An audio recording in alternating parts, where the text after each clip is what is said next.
أشهد أن لا إله إلا الله.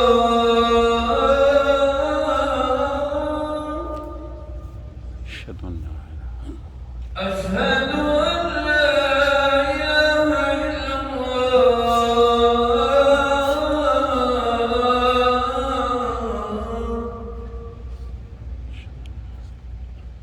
أشهد أن محمدًا رسول الله.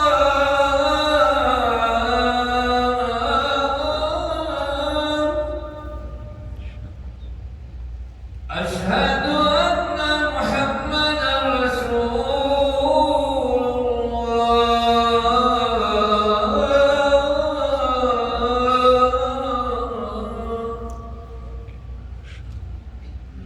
حي على الصلاة.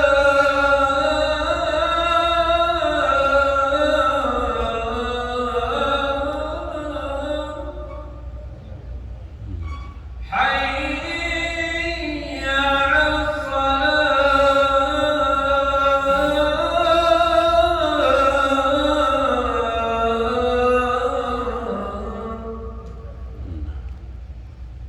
حي على الفلاح.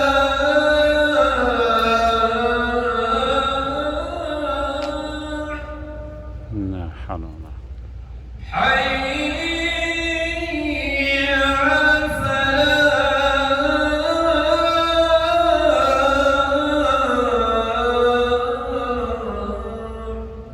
لا حول ولا الله أكبر.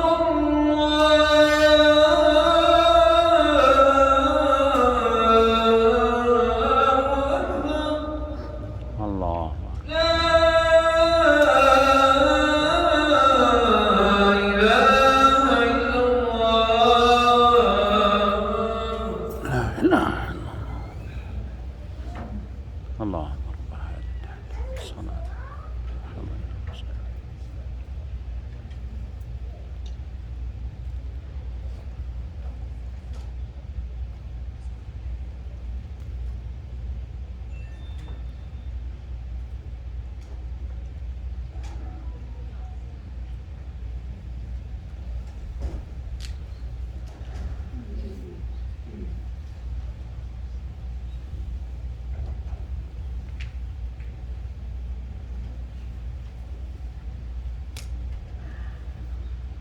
إن الحمد لله نحمده ونستعينه ونستغفره ونعوذ بالله من شرور أنفسنا ومن سيئات أعمالنا. من يهده الله فلا مضل له ومن يضلل فلا هادي له. وأشهد أن لا إله إلا الله وحده لا شريك له. وأشهد أن محمدًا عبده ورسوله.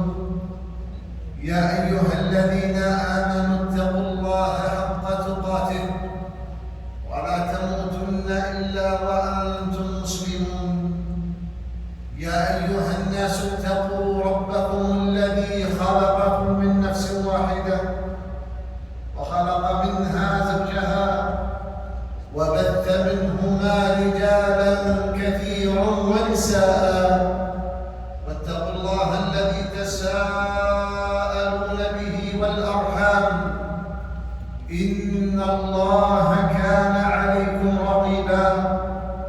يا أيها الذين آمنوا اتقوا الله وقولوا قولا سديدا يصلح لكم أعمالكم ويغفر لكم ذنوبكم. ومن يطع الله ورسوله فقد فاز فوزا عظيما. أما بعد فإن أحسن الكلام كلام الله وخير الهدي هدي محمد صلى الله عليه وسلم.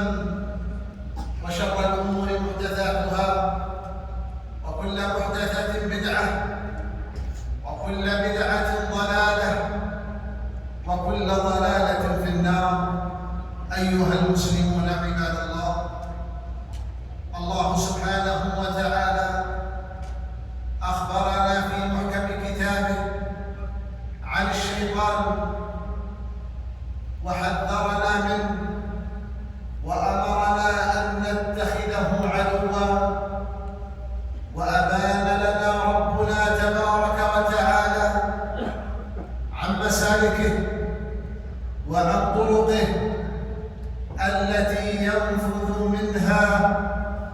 إلى الواحد منا. يقول ربنا جل وعلا: قال: ما منعك ألا تسجد إذ أمرتك؟ قال: أنا خير منه، خلقتني من نار وخلقته من طين. قال: فاهبط منها، فما يكون لك أن تتكبر فيها، فاخرج إنك من الصاغرين.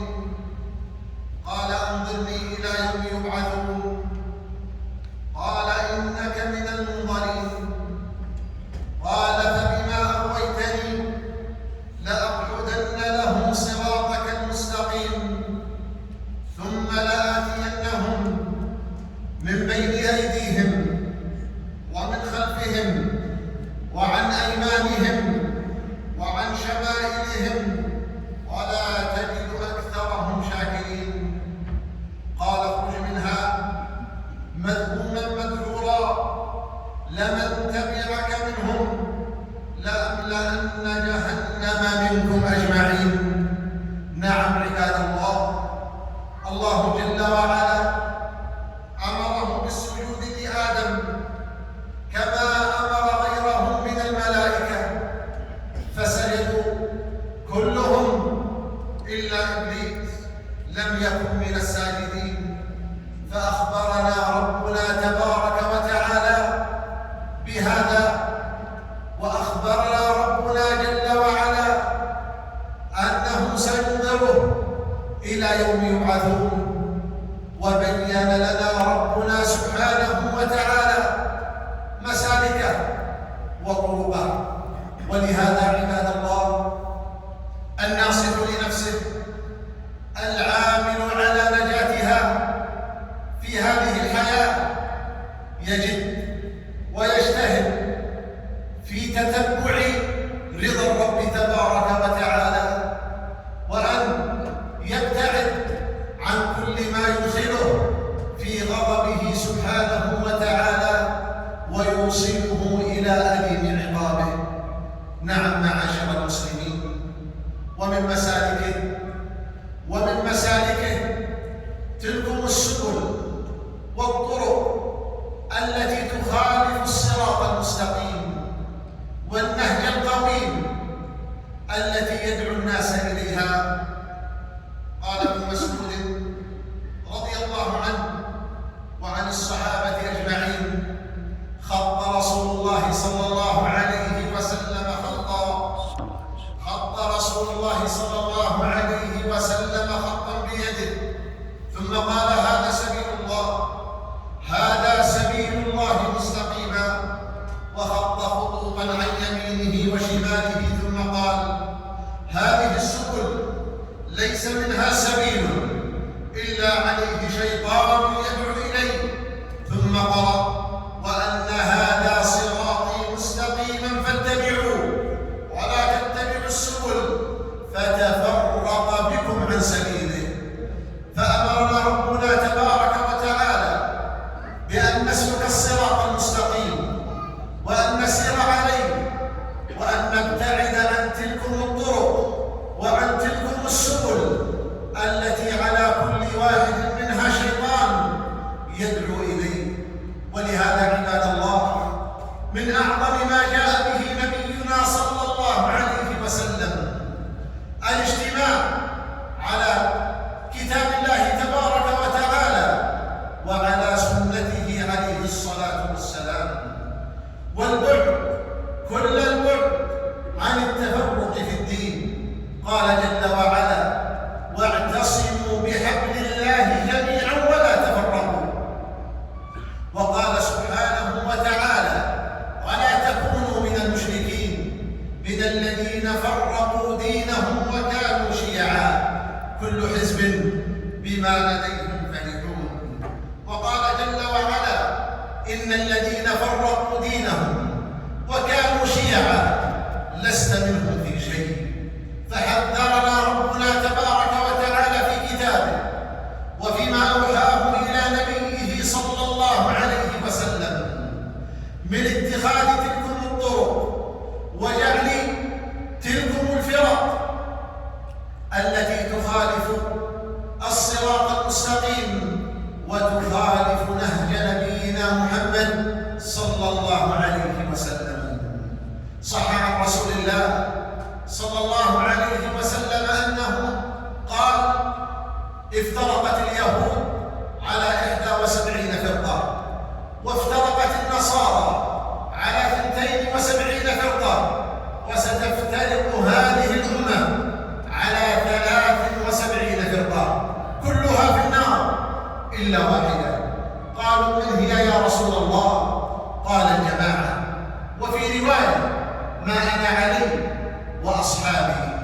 وصح عنه عليه الصلاة والسلام أنه قال: عليكم بتقوى الله والسمع والطاعة، وإن تأمر عليكم عبد فإنه من يعش منكم بعدي فسيرى اختلافا كثيرا، فعليكم بسنتي وسنة الخلفاء الراشدين المهديين من بعدي، تمسكوا بها وعضوا عليها بالنواجذ، وإياكم محدثات الأمور، فإن كل محدثة بدعة، وكل بدعة ضلالة، وكل ضلالة في النار. فالله الله عباد الله في التمسك بما كان عليه النبي صلى الله عليه وسلم وأصحابه الكرام في أبواب الدين، في أبواب العلم والعمل. الله الله بلزوم جماعة المسلمين، تلكم الجماعة التي كان عليها نبينا صلى الله عليه وسلم وأصحابه الكرام، وسار على إثرها سلفنا الصالح رضوان الله عليهم. والبعد والحذر من كل فرقة ومن كل جماعة ومن كل طائفة ومن كل مذهب يخالف ما كان عليه النبي صلى الله عليه وسلم وأصحابه الكرام. قد قلت ما قلت، إن كان صوابا فمن الله، وإن كان خطأ فمني ومن الشيطان، وأستغفر الله إنه هو الغفور الرحيم.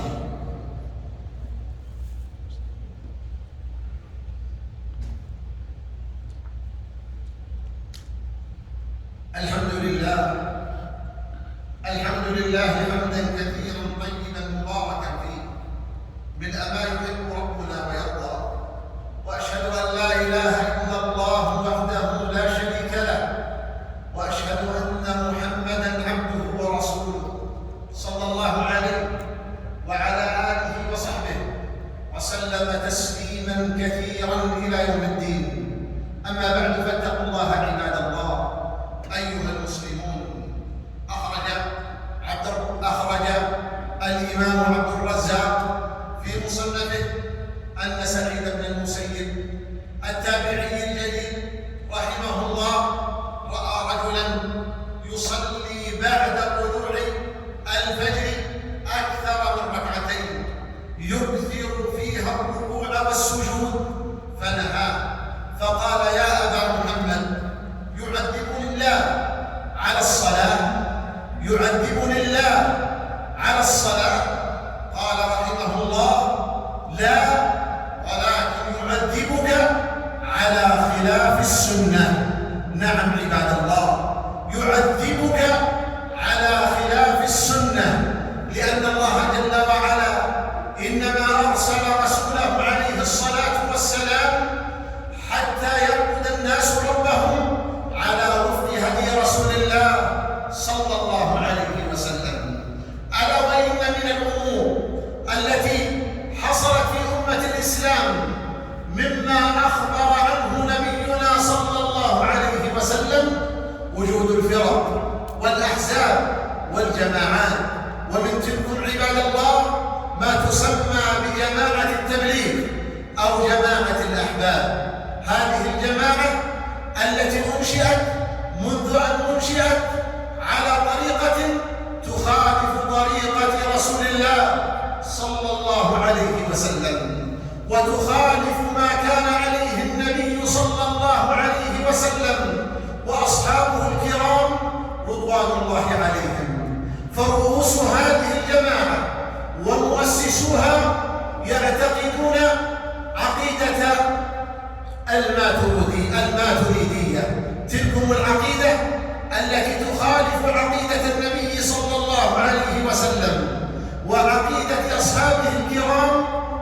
رضوان الله عليهم في أبواب الإيمان وما يتبع ذلك. كذلك هذه الجماعة رؤوسها ومؤسسوها يسلكون طريقة صوفية قائمة على أربعة طرق، وهي السهروردية والقادرية والنقشبندية والجشتية. فهذه مسالك صوفية قام مؤسسوها باقتناقها، بل قاموا ببثها في أتباعهم ويأخذون البيعة عليهم. هذا أمر معروف ومشهور في هذه الجماعة. وهذه الجماعة عباد الله كذلك لم تلتزم هدي رسول الله صلى الله عليه وسلم في دعوته، فإن النبي صلى الله عليه وسلم أمر أمته بأمر عظيم، ألا وهو لزوم سنته. عليكم بسنتي وسنة الخلفاء الراشدين المهديين من بعده. والله سبحانه وتعالى أمره بأمر آخر فقال: قل هذه سبيلي أدعو إلى الله على بصيرة أنا ومن اتبعني وسبحان الله وما أنا من المشركين. فهذه الجماعة طريقتها في الدعوة تخالف طريقة النبي صلى الله عليه وسلم، فلا تدعو إلى ما كان عليه النبي صلى الله عليه وسلم، ولا تدعو إلى ما كان يعتقده النبي صلى الله عليه وسلم، لا تدعو إلى توحيد الله جل في علاه. هذا الأمر الذي من أجله أرسل الله جل وعلا رسله وأنزل كتبه. لا تدعو إلى لزوم سنة رسول الله صلى الله عليه وسلم، لا تحذر من الشرك ولا تحذر من البدعة. همها جمع الناس وإدخالهم في صفوفهم حتى يقوموا بتحزيب الناس في هذه الجماعة. هذه الجماعة عباد الله قد حذر منها أشياخ السنة والتوحيد، وفي مقدمهم الإمام الشيخ العالم محمد ابن إبراهيم آل الشيخ مفتي هذه الديار السعودية، ثم خلفه شيخنا الإمام عبد العزيز بن باز رحمه الله، وقد كان آخر أمره التحذير من هذه الجماعة، بل عدها من 72 فرقة. كذلك شيخنا الإمام المفتي الحالي عبد العزيز آل الشيخ حفظه الله. هؤلاء الثلاث الذين صاروا وكانوا مفتين في هذه البلاد حذروا جميعهم من هذه الجماعة.